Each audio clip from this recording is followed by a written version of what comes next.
We live in a world of never-ending change. As we progress and introduce new technologies and innovations, the way we interact with society and even the planet around us will change. Dr. Yuval Noah Harari, macro historian, professor, and best-selling author of *Sapiens*, as well as one of the world's most innovative and exciting thinkers, has a few hypotheses of his own on the future of humanity. He examines what might happen to the world when old myths are coupled with new godlike technologies, such as artificial intelligence and genetic engineering. We are probably one of the last generations of Homo sapiens. Within a century or two, Earth will be dominated by entities that are more different from us. But in the coming generations, we will learn how to engineer bodies and brains and minds. Now, how exactly will the future masters of the planet look like? This will be decided by the people who own the data. Those who control the data control the future not just of humanity, but the future of life itself. Because today, data is the most important asset in the world. In ancient times, land was the most important asset. And if too much land became concentrated in too few hands, humanity split into aristocrats and commoners. Then in the modern age, in the last 2 centuries, machinery replaced land as the most important asset. And if too many of the machines became concentrated in too few hands, humanity split into classes, into capitalists and proletariats. Now data is replacing machinery as the most important asset. And if too much of the data becomes concentrated in too few hands, humanity will split not into classes, it will split into different species. As technology advances faster than our understanding of it, it will also allow us to upgrade our brains and nervous systems. Connecting our brains directly to the internet also means that hackers will have direct access into our minds.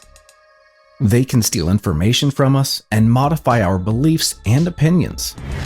We have reached the point when we can hack not just computers, we can hack human beings and other organisms.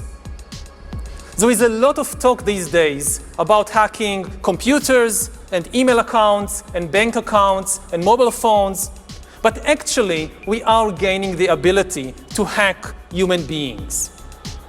Now, what do you need in order to hack a human being? You need 2 things. You need a lot of computing power, and you need a lot of data, especially biometric data. Not data about what I buy or where I go, but data about what is happening inside my body and inside my brain. Until today, nobody had the necessary computing power and the necessary data to hack humanity. But this is now changing because of 2 simultaneous revolutions. On the one hand, advances in computer science, and especially the rise of machine learning and AI, are giving us the necessary computing power. And at the same time, advances in biology, and especially in brain science, are giving us the necessary understanding, biological understanding. 3 words. Organisms are algorithms. This is the big insight of the modern life sciences. That organisms, whether viruses or bananas or humans, they are really just biochemical algorithms. And we are learning how to decipher these algorithms. Now, when the 2 revolutions merge, when the infotech revolution merges with the biotech revolution, what you get is the ability to hack human beings. And maybe the most important invention for the merger of infotech and biotech is the biometric sensor that translates biochemical processes in the body and the brain into electronic signals that a computer can store and analyze. And once you have enough such biometric information and enough computing power, you can create algorithms that know me better than I know myself.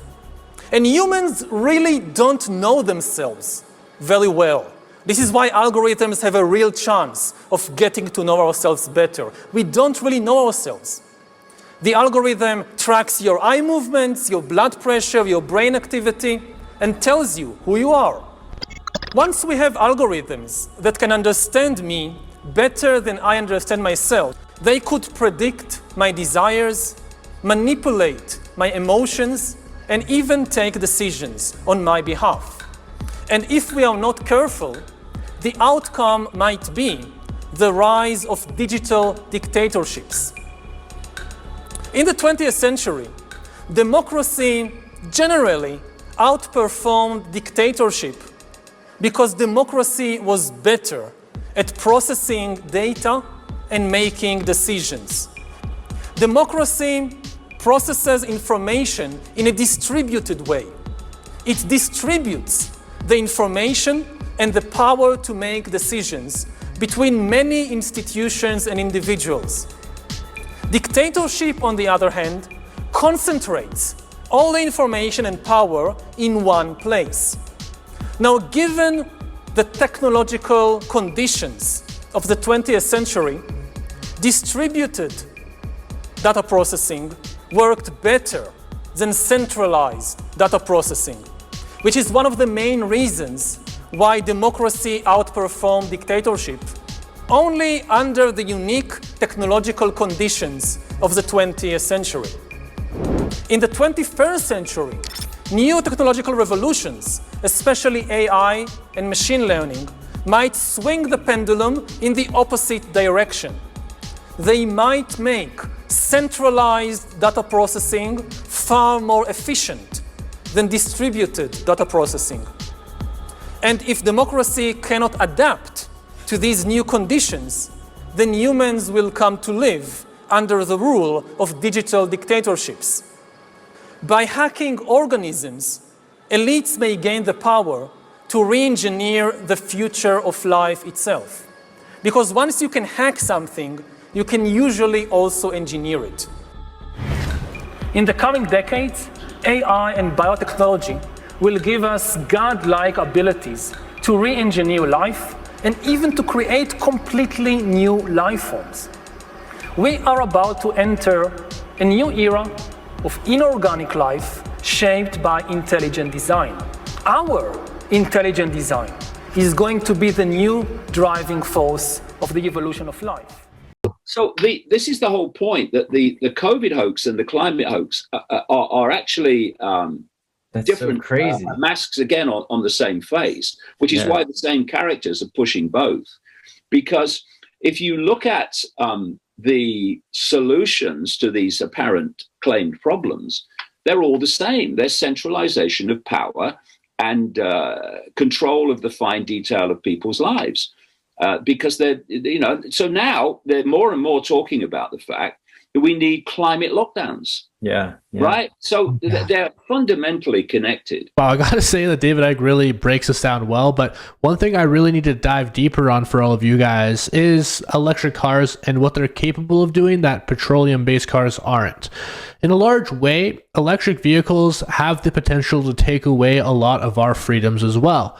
In fact, an electric vehicle is something that can be remotely controlled by a hacker or even the organization or government which it was issued by. For example, we already know that Tesla have self-driving features. It has the ability to lock its own doors, all from a phone.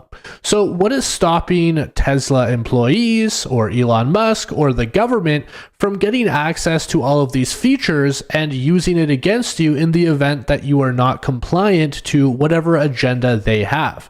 For example, you decide to have a child when they have a zero-child policy. Well, guess what? Now they're going to lock you in your own car and drive you down and literally arrest you without ever even having to lay a finger on you. That is a type of reality that we can live in. And while it might seem far-fetched right now, when you look at all of these technologies and what they are already doing to people today, I think it should become abundantly clear this is something that we should not trust. I mean, just look at, like I was saying, at how social media platforms are being used to, change our thoughts, quite literally mind control us from a distance, just using algorithms that have certain keywords or certain things that, humans will care about or humans will get angry about, so that our thought process changes on, what we believe in. It's absolutely insane how politics and social media and how now technology is all being weaponized against us. And it's really time for us to start taking notice to this and essentially preparing for, I think, what the future does hold.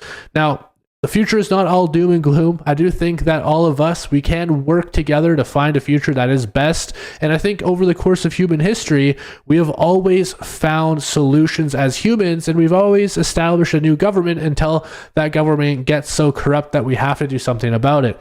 I just think that we are closely approaching that point in time where we're going to have to do something about it. And global policy push for digital IDs as the new form of government-issued identification credentials. And they're essentially all based on your biometric data, which can be your fingerprints, your face, the iris of your eyeball. And the idea is essentially to collect all of that data and have it housed or have it tied directly to your digital ID. So your physical ID will be mapped to the digital ID. This future that Whitney Webb will be describing in today's video will probably sound scary to a lot of you watching, but it's the reality of what we are to expect with this new AI digital asset future that BlackRock and many other elite organizations are trying to push on all of you.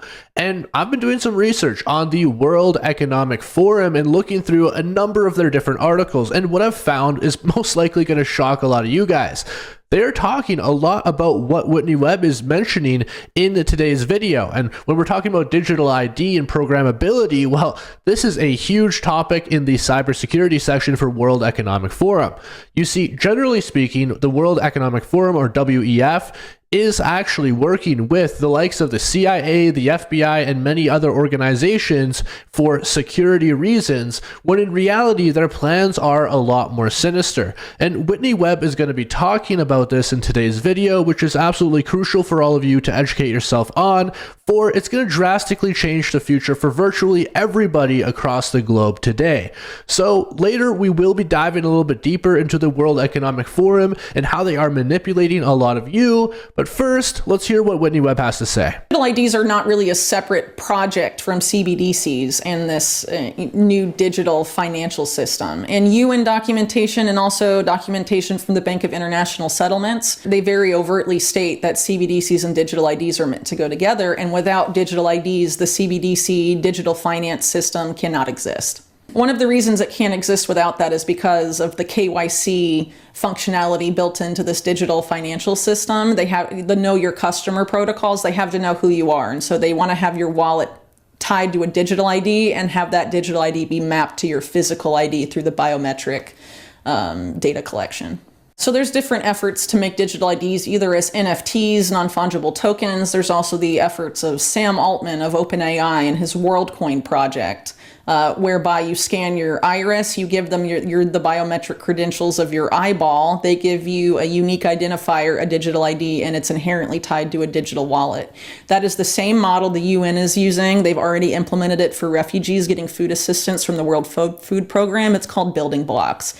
It's on blockchain. It involves refugees scanning their irises, and in order to buy food or receive their rations, they have to checkout of a grocery store style place in the refugee camp, and they check out biometrically with an eyeball scan, and then the amount of food they have, the monetary value of that is subtracted from their digital wallet connected to their digital ID and their iris. It doesn't matter what country you're in or whether you're part of BRICS or part of the collective West. This is being rolled out across the board. So what entities are pushing this interoperability? One of the main reasons for this coordinated global push to develop digital IDs is because it's deemed essential to the entire Sustainable Development Agenda, which is the UN Sustainable Development Goals, or SDGs, also known as Agenda 2030. And the specific part dealing with digital IDs is within SDG 16, which is about building peaceful and inclusive societies. One of the indicators of SDG 16, 16.9, calls for legal identification for everyone in the world from the time they're born, essentially.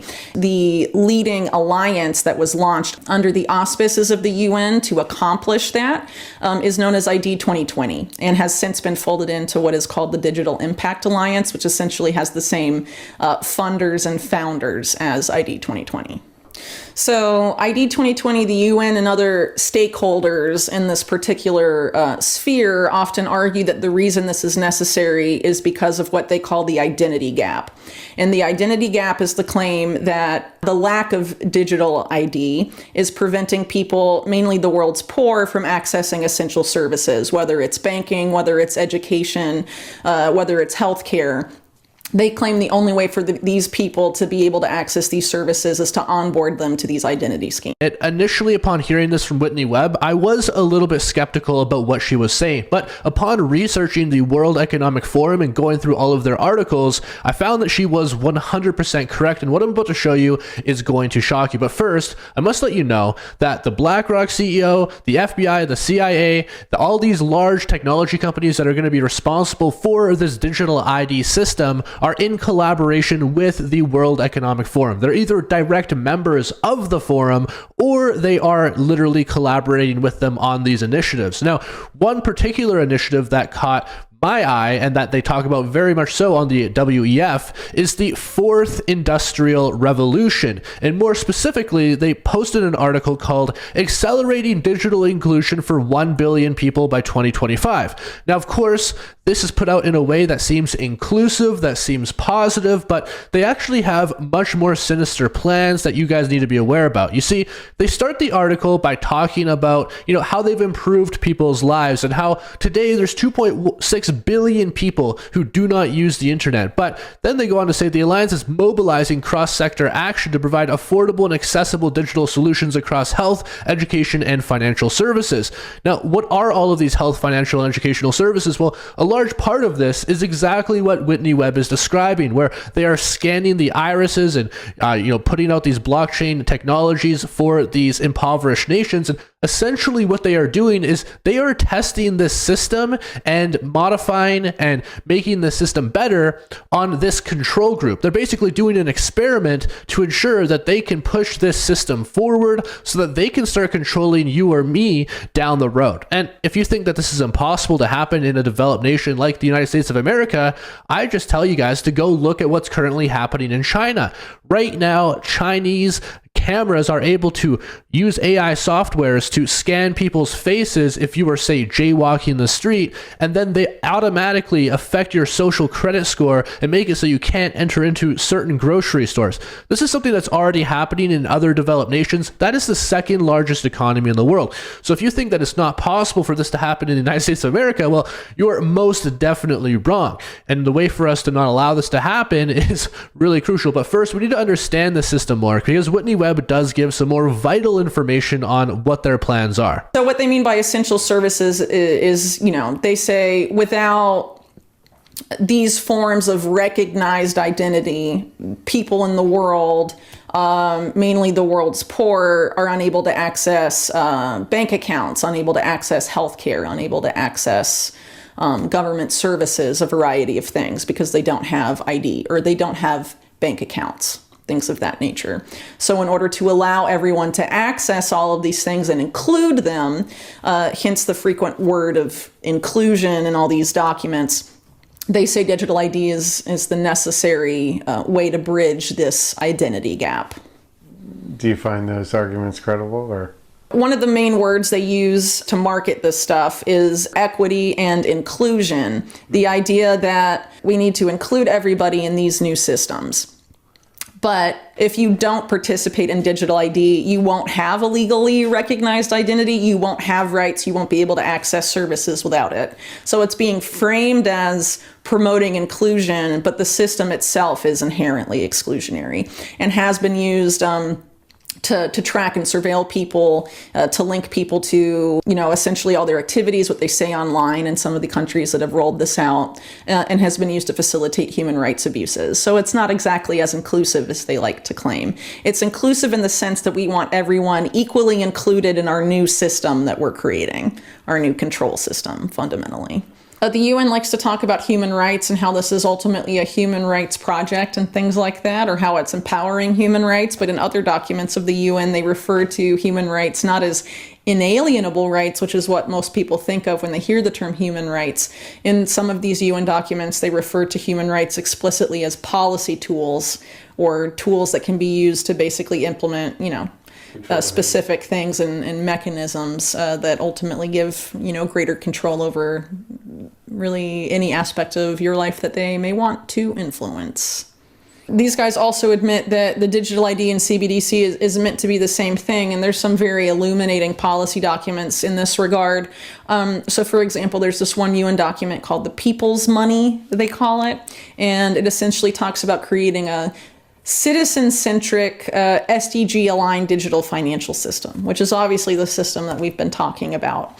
And what they say in there is essentially once your savings and your money is onboarded onto the system, they feel that they reserve the right to access and use your funds to develop and implement the Sustainable Development Goals. And so I found this document after going through the United Nations website. It is indeed called The People's Money, and this is publicly available for all of you guys to look at yourself. But I found a few things in this document extremely interesting. There's roughly 60 pages. The introduction alone is about 5 pages, but they make a lot of interesting statements, right? And this is from the IMF, the International Monetary Fund, and these people are super connected. I mean, we have people from every single 3-letter agency that exists making quotes and talking about this whole idea of the people's money. Now, one thing that I found really interesting throughout this document is the theme of urgency. They say there is an urgent need to return the financial services industry to what it's supposed to be, an industry that serves people. But what they don't seem to like to talk about is how this new system actually gives them a lot more control. It is a classic manipulation tactic. They're saying, this is for you guys. This is in your best interest. You guys need to want this. This is going to make sure that you guys are not going to be taken advantage of. Meanwhile, we are giving all of the power to these very few individuals who have been abusing us for all of this time. I mean, do we really trust BlackRock? They are a member who is frequently attending these meetings. Do we think that BlackRock is going to solve our problems? Do we want to give them more power over what we're doing? But their messaging across this is, oh, this is a historic opportunity combined with unprecedented crises that we're going to solve. And it's just so concerning that they're releasing these documents and talking about this, and people are just shaking their head and saying, yeah, this sounds like a fantastic thing. So Whitney Webb is 100% correct. And I urge you guys to take out and read this document yourself. I will provide a link to this, but first, there's much more important information that Whitney Webb does talk about here. We're really just getting started. Feel that they reserve the right to access and use your funds to develop and implement the Sustainable Development Goals, or build the infrastructure necessary for it. So they essentially think that your money is their money. When COVID was happening, there was this push for vaccine passports, and a lot of the people that were pushing or creating the vaccine passports were part of this either ID 2020, or they were part of related entities pushing for digital ID.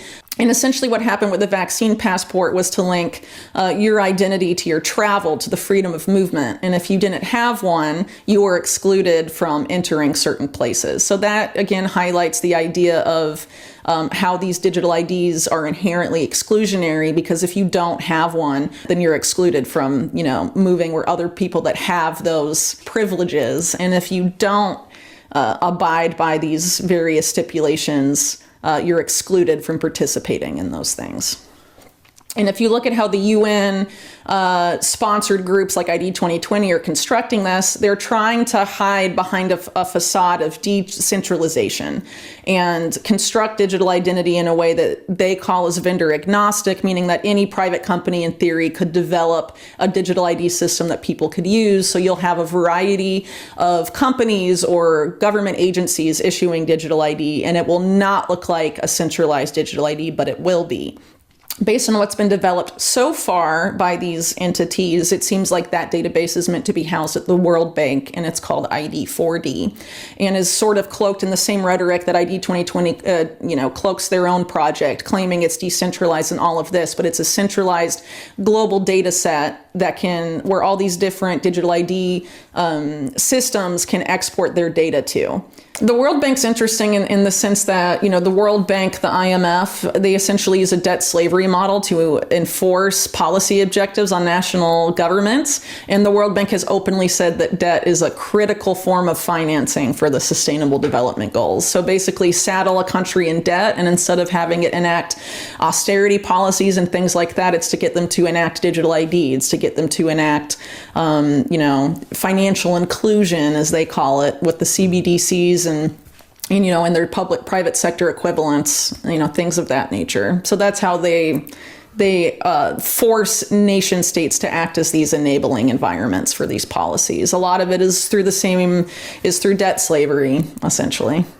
And then governments are sort of just voluntarily following all that. The UN very openly views the role of national governments only as enabling environments for these policies. So the national governments aren't meant to develop these policies themselves. They're meant to enforce these policies developed by the UN and their stakeholder partners, groups like the World Economic Forum, the Bill and Melinda Gates Foundation, and then enforce those policies on the public.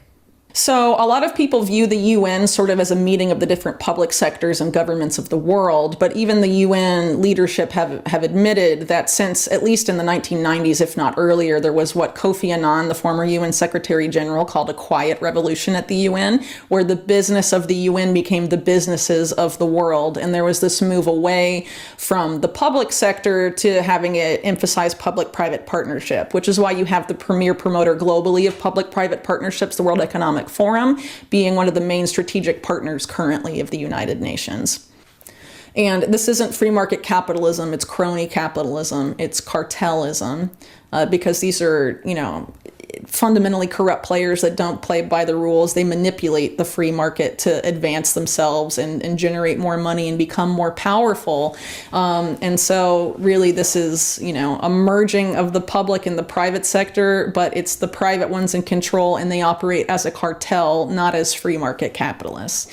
And that's essentially where we are right now. And this was essentially admitted before Congress by a very prominent figure at the time named Samuel Pisar, who is probably best known now as being the stepfather of current Secretary of State Anthony Blinken. And when he testified before Congress, he talked about the rise of what he called the trans-ideological corporation, where essentially Western capitalists, or a group of them, had decided to cooperate and do business rather with the people that ran state-owned enterprises in the communist bloc, and together build a network of corporations essentially that would become so powerful that they would make the nation state irrelevant. And this is essentially the model we have today.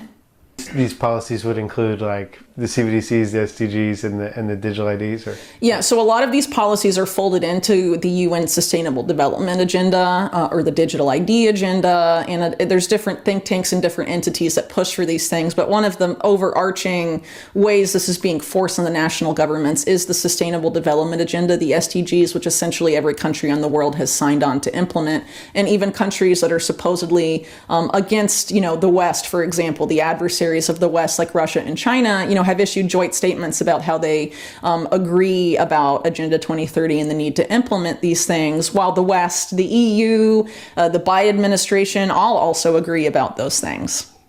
It's a global agreement that these particular policies need to be implemented at the global level. I think there's a lot of growing awareness that the UN as the global superpower is problematic for a variety of reasons. But the same people that ensured the creation of the US as this superpower in the post-World War II era are also behind the creation of this multipolar world order that is also being, currently created right now. So after World War II, there was the Bretton Woods situation, which helped ensure U.S. financial hegemony around the world. And currently, we have what a lot of these same actors are calling the new Bretton Woods moment that needs to be seized in order to create a new global financial governance system.